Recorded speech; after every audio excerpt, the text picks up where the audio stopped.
kita itu sekarang dapat tugas dari Bu Maharani. Tugas tentang prinsip-prinsip kurikulum. Dibagi aja. Ya udah, ayo dibagi aja materinya. Din, aku udah nemu tahu materi tentang prinsip kurikulum efektivitas. Oh iya, aku juga barusan nyari. Gimana kalau kita satuin aja pengetahuan kita? Boleh. Jadi, definisi prinsip kurikulum efektivitas adalah panduan dalam merancang dan mengimplementasikan kurikulum yang memastikan proses belajar mengajar berjalan secara optimal. Kalau aku nemu poin-poinnya nih, jadi poin-poinnya ada 5, yaitu relevansi, di mana pembelajaran harus sesuai dengan kebutuhan siswa. Kemudian yang kedua, keterlibatan aktif, di mana siswa harus dilibatkan secara aktif. Kemudian yang ketiga, pengukuran hasil, yaitu kita bisa mengevaluasi kemajuan siswa. Yang keempat, fleksibilitas, jadi kurikulum harus disesuaikan dengan kebutuhan siswa. Dan yang terakhir, efisiensi waktu, di mana pembelajaran mencapai tujuan tanpa pemborosan waktu. Oh oke, ya udah berarti nanti kita sampai ke teman-teman yang lain. Yaudah, yuk kita gabung ke mereka. Yuk.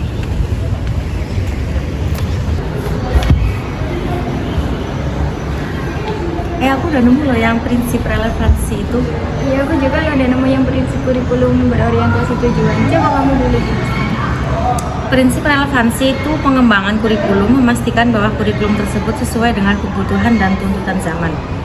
Ini ada prinsip-prinsipnya. Yang pertama yaitu relevansi eksternal, yang kedua ada relevansi sosiologis, yang ketiga ada relevansi epistemologis, yang keempat yaitu relevansi psikologis, yang kelima yaitu relevansi internal. Kalau kamu sendiri apa? Nah, prinsip kurikulum berorientasi tujuan ini itu pendekatan dalam penyusunan kurikulum yang menekankan pencapaian hasil belajar yang jelas dan terstruktur.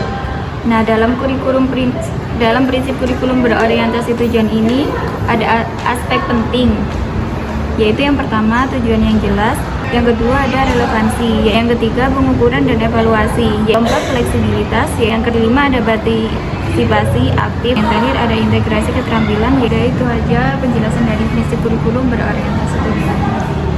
Udah kita sampein yuk ke anak-anak, boleh? Yuk.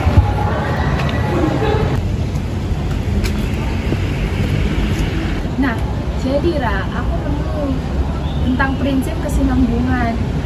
Nah, dengerin ya, prinsip kesinambungan itu dalam kurikulum mengacu pada gagasan bahwa proses pembelajaran harus dirancang agar berlangsung secara teratur, terstruktur, dan berkesinambungan dari satu tingkatan ke tingkatan lainnya. Ada beberapa aspek prinsip kesinambungan.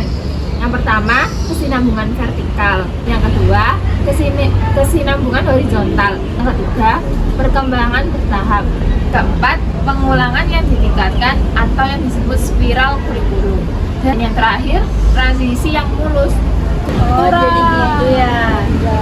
Nah, jadi efisiensi dalam pengembangan kurikulum ini melibatkan penggunaan waktu, tenaga, peralatan, dan biaya minimal dengan hasil yang maksimal dan memuaskan.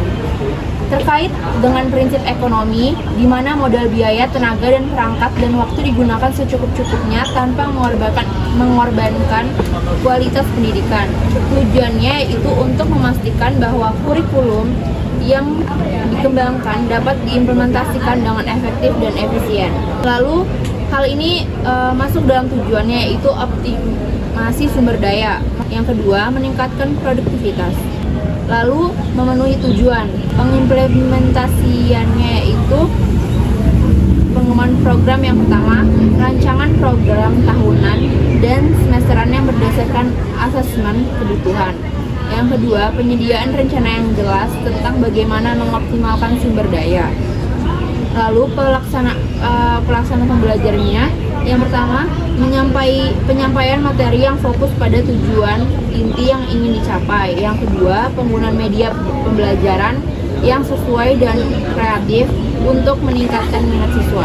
Contoh implementasinya yaitu yang pertama, prioritas program, dan yang terakhir memanajemen waktu. Itu Rahayu. Itu Kamu udah paham belum? paham. Kan aku aku udah nemu tahu definisi dari prinsip fleksibilitas. Aku juga nemu aspek penting yang ada di prinsip fleksibilitas. Coba kamu sebutkan definisi apa? Kalau di sini tuh definisi prinsip fleksibilitas itu mengacu pada kemampuan kurikulum untuk beradaptasi dengan kebutuhan, potensi, minat, dan situasi belajar siswa yang beragam, Wan. Di sini juga ada beberapa aspek. Yang pertama itu pengakuan perbedaan individu. Yang kedua itu penyesuaian dengan perkembangan sosial dan teknologi. Tiga, kontekstualisasi pembelajaran. Yang keempat, beragam metode dan strategi pengajaran. Yang kelima, pilihan subjek dan pembelajaran mandiri. Yang keenam, penyesuaian pada situasi darurat atau khusus. Dan yang terakhir, pembelajaran berkelanjutan. Hijza. Oh, jadi gitu ya. Yaudah, kita sampein ke teman-teman yuk. Oke, ayo.